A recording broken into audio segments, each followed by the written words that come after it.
Hello दोस्तों, आज हम पढ़ेंगे दर्पण प्रतिबिंब और जल प्रतिबिंब के बारे में।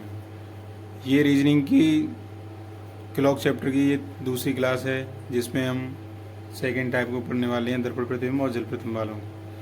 इसमें क्या होता है, किसी भी प्रश्न को पूछा जाता है, वास्तविक समय को पूछा जाता है, घड़ी में इतने बज रहे हैं, तो उसका दर्पण प्रतिबिंब या जल प्रतिबिंब पूछा जाता है। उसको ज्ञात करने के लिए हम उनके प्रश्नों को सॉल्व करेंगे।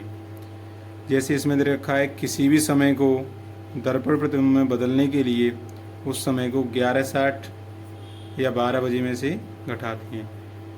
जैसे किसी भी समय जो घड़ी का वास्तविक समय दे रखा है उसको हम दर्पण प्रतिबिंब में बदलने के लिए 12 बजे या 11:60 में से घटाते हैं। जैसे घड़ी में ये मान लो 3 बज रहे हैं, तो उस 3 बज रहे हैं तो उसका दर्पण प्रतिबिंब क्या होगा। 3 बजे का दर्पण प्रतिबिंब निकालने के लिए क्या करेंगे, हम इसको 12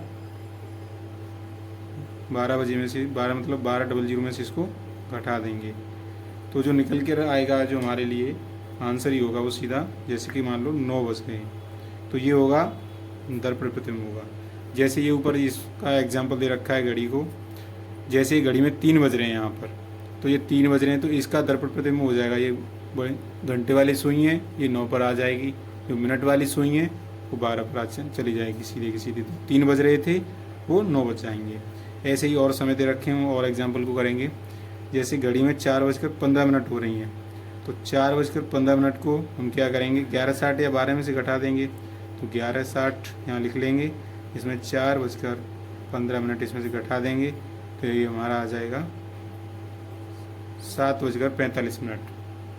ऐसे ही और एग्जाम्पल दे रखा है, जैसे 6:40 दे रखी है, ये हो गया। अब ये थर्ड वाले को निकालेंगे 6:40, तो इसको भी हम 11:60 से घटा देंगे 6:40, तो ये आ जाएगा आपका 5:20। ये आपका दर्पण प्रतिबिंब हो जाएगा। ऐसे ही ये फोर्थ क्वेश्चन दे रखा है, 9:55 हो रहा हूँ, 11:60 से 9:55 इससे घटा देंगे, तो ये हमारा आ जाएगा 2:05 पर ये दर्पण प्रतिबिंब में दिखाएगा। 9:55 को यह दर्पण प्रतिबिंब में 2:05 पर दिखाएगा।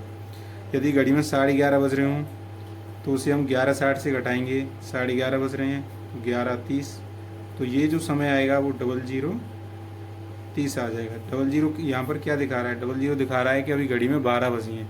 ये 00 समय होता है जो घड़ी में सीधे मतलब घंटे वाली सुई 12 पर होती है जब 00 होता है, तो 12:30 बजे 11:60 का दर्पण प्रतिबिंब 12:30 बजे बनेगा।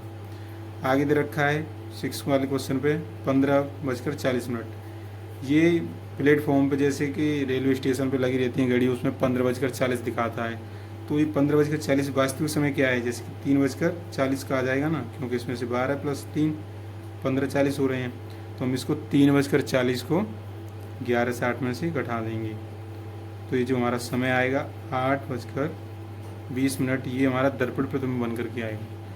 आगे ऐसी समय दे रखा है 20:45, ये भी रेलवे स्टेशन वाली घड़ी का ही, जैसे कि 20 बज रहे हैं तो 20 मतलब 12 और 8 20 बजते हैं, तो 8:45 ये इसका वास्तविक समय हो जाएगा, तो इसको 11:60 में से घटाएंगे, जो प्राप्त होगा वो हमारा दर्पण प्रतिबिंब होगा। तो 3:15 जो होंगे वो हमारे घड़ी का दर्पण प्रतिबिंब होगा। अब इसमें दे रखा है 8 नंबर पे, यदि घड़ी में 8 बज रहे हैं तो दर्पण प्रतिबिंब क्या होगा, तो 8 बज रहे हैं घड़ी में, तो दर्पण प्रतिबिंब को निकालने के लिए सीधा ये इसमें 00 तो इसको हम 12 से घटा देते हैं, तो ये 8 बज रहे हैं, तो घड़ी के जो दर्पण प्रतिबिंब बनेगा उसमें कितना बजेंगे, 4 बज जाएंगे। तो ये दर्पण प्रतिबिंब निकालने की ये शॉर्ट ट्रिक रही थी, 11:60 या 23, जैसे कि इसको हम ऐसे भी कर सकते हैं 24:00। यदि जो ये रेलवे स्टेशन वाली घड़ी को यदि डायरेक्टली घटाना है तो इसको हम 23:60 से भी घटा सकते हैं, जैसे इसको हम 24 या 23:60 में से भी डायरेक्टली घटा सकते हैं। जैसे 20:45 हो रही हैं, तो हम इसमें क्या करेंगे, इसमें से 20:45 घटा देंगे, जो हमारा प्राप्त होगा 3:15। यही देखो यहाँ पे निकला था 11:60 पे, यहाँ पे निकाला था ये हमने 8:45 को, ये 20:45 को यहाँ पे 8:45 को निकाला था, ये कितना आ रहा था 3:15 आ रहा था। ऐसे ही हम 23:60 में से यदि इसको घटाते हैं तो 3:15 आ रहा है। और भी जैसे ये 15:40 है, इसको भी हम 23:60 में से घटा सकते हैं, 23:60 से इसको घटा देंगे 15:40 को, तो डायरेक्टली आ जाएगा ये भी 15:40 से इसको घटा देंगे तो ये हमारा आ जाएगा 20, ये 8 5 13, 8:20 आ जाएगा। जैसे कि ये यहाँ पर आया था 15:40 का 8:20। तो सेम इसकी ये ट्रिक है, ये वही उसका टाइप है, उसमें कोई दिक्कत नहीं है। 30-60 भी कह सकती हैं, या आप उसको 12 बजे उसमें से कम करके घटा के निकाल सकती हैं। तो ये रहा दर्पण प्रतिबिंब का पहला, और दूसरा वाला वीडियो हम जल प्रतिबिंब का अलग लेके आएंगे। तो ऐसे ही यदि आपको अच्छा लगा तो कमेंट सेक्शन में बताना। आज के लिए इतना ही, धन्यवाद।